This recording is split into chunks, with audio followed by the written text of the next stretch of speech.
السلام عليكم. قريت حاجة حابة ان انا اشاركها معاكم بحيث ان احنا كلنا نستفاد يعني.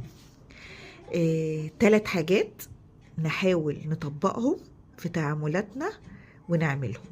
اول حاجة الغضب، بلاش الغضب يسيطر علينا. وقت اما نبقى غضبانين زعلانين بلاش نقول اي رد فعل. قوم من مكانك، غير مكانك، اعمل اي حاجة، اتوضى، لان الوضوء ده من مية والغضب من نار. فانت لما بتتوضى بتطفئ نار الغضب بماء الوضوء.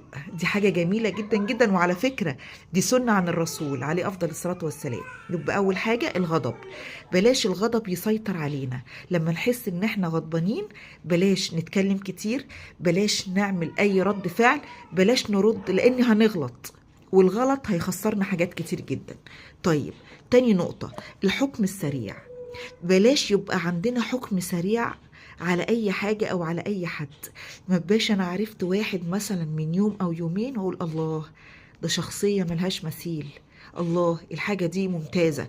لا، اهدى ونتأنى، بلاش نحكم، نجرب مرة واتنين وتلاتة ونتعامل مرة واتنين وتلاتة بحيث الحكم السريع ما يبقاش ليه تأثير سلبا علينا بعد كده.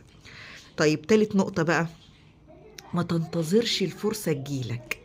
دي حاجة جميلة قوي. بلاش ننتظر ان الفرصة هي اللي تجيلنا، مفيش فرصة هتيجي.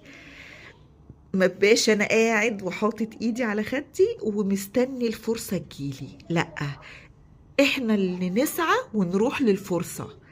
الله اعلم بقى اخدناها ما خدناهاش، دي حاجة بتاعت ربنا، بس احنا نسعى ونروح، واحنا اللي ندور على الفرصة بنفسنا.